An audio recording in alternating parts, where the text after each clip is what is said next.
Bharatiya Janata party के राष्ट्रीय महासचिव कैलाश विजयवर्गीय जबलपुर पहुंचे। वहीं ग्वारीघाट नर्मदा तट पर उन्होंने नर्मदा पूजन किया। वहीं गुजरात चुनाव और राहुल गांधी की भारत जोड़ो यात्रा को लेकर भी उन्होंने बयान दिया कि गुजरात का चुनाव एक राजनीतिक मॉडल बन चुका है, जहां पर राजनीतिक शास्त्र की पढ़ाई करने वाले छात्रों को गुजरात चुनाव देखना चाहिए।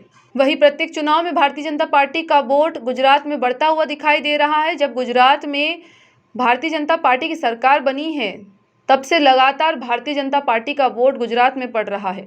वहीं कांग्रेस का वोट लगातार गुजरात में कम होता दिखाई दे रहा है। हर चुनाव में कांग्रेस का वोट गिरता जा रहा है। वहीं राहुल गांधी की भारत जोड़ो यात्रा को लेकर उन्होंने कहा कि राहुल गांधी की भारत जोड़ो यात्रा पुरानी हो चुकी है। गुजरात चुनाव में भारतीय जनता पार्टी की ऐतिहासिक जीत हुई है। 2023 में होने वाले मध्य प्रदेश में चुनाव को लेकर उन्होंने कहा कि भारतीय जनता पार्टी मध्य प्रदेश में 2/3 बहुमत से जीतेगी। वहीं मध्य प्रदेश में जिस प्रकार से मुख्यमंत्री शिवराज सिंह चौहान के द्वारा अधिकारियों पर कार्रवाई की जा रही है, उस पर उन्होंने कहा कि वह उनका काम है और वह अपना काम बखूबी कर रहे हैं। जैसा कि हम लोग नर्मदा तट पे हैं और माता नर्मदा तट पे भगवान भोलेनाथ के अनन्य भक्त माननीय कैलाश विजयवर्गीय जी पधारे, तो नर्मदा जी भोलेनाथ जी की पुत्री हैं और उनके भक्त जो आएंगे तो हम लोग तट पे स्वागत करने के लिए तत्पर रहते हैं। व्यापारी संघ की ओर से माननीय परम आदरणीय कैलाश विजयवर्गीय जी का स्वागत नर्मदा पुराण और नर्मदेश्वर भेंट कर हम व्यापारी संघ के द्वारा किया गया। इससे हम लोगों को बड़ा आनंद का अनुभव हो रहा है।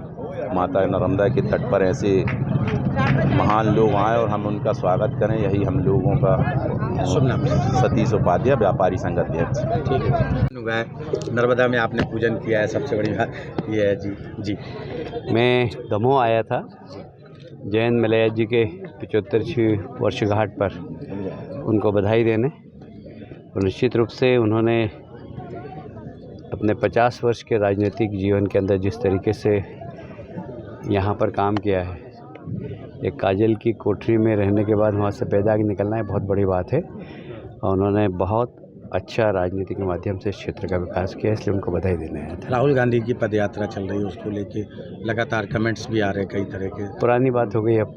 उसके बाद गुजरात का चुनाव आ गया, जहाँ भारतीय जनता पार्टी ने बहुत बम्पर बड़ी जीत हासिल की है। और गुजरात का चुनाव इस देश के लिए एक मॉडल प्रदेश है, वो जहाँ 7 बार कोई एक राजनीतिक दल लगातार चुनाव जीतता है और हर बार उसके वोट बढ़ते हैं। ये एक स्टडी केस है सारे राजनीतिक कार्यकर्ताओं के लिए भी और राजनीतिक शास्त्र के विद्यार्थियों के लिए भी, कि गुजरात में जाकर स्टडी करना चाहिए। हालांकि बंगाल में भी सीपीएम ने लगभग 32 वर्ष तक राज किया, पर उनके वोट हर चुनाव में कम होते गए। पर आप यदि 95 से देखेंगे, जब से भारतीय जनता पार्टी की सरकार है, गुजरात में भारतीय जनता पार्टी का वोट बढ़ा है, समर्थन बढ़ा है और गुजरात का विकास भी हुआ है। इसलिए गुजरात सारे विश्व का सबसे बड़ा प्रजातांत्रिक देश है हमारा, और उसमें गुजरात ने जो पायदान स्थापित किए हैं उसके ऊपर अध्ययन करना चाहिए सभी लोगों को। मैं राजनीतिक दलों के नेताओं से भी कहना चाहता हूँ, सिर्फ मोदी जी को गाली देने से ना आपका भला होगा ना देश का भला होगा। यदि आप गुजरात मॉडल की स्टडी करेंगे तो शायद आपका भी भला होगा और देश का भी भला होगा। सीएम द्वारा लगातार अधिकारियों पे कार्रवाई की जा रही है, जिस तरह अभी तो रूटीन है, काम है उनका। मध्य प्रदेश की तैयारी हो रही है, चुनाव बढ़िया है, चुनाव लड़ेंगे हम, 2/3 बहुमत से जीत कर सरकार बनाएंगे। जबलपुर से आशीष बात्रे की रिपोर्ट।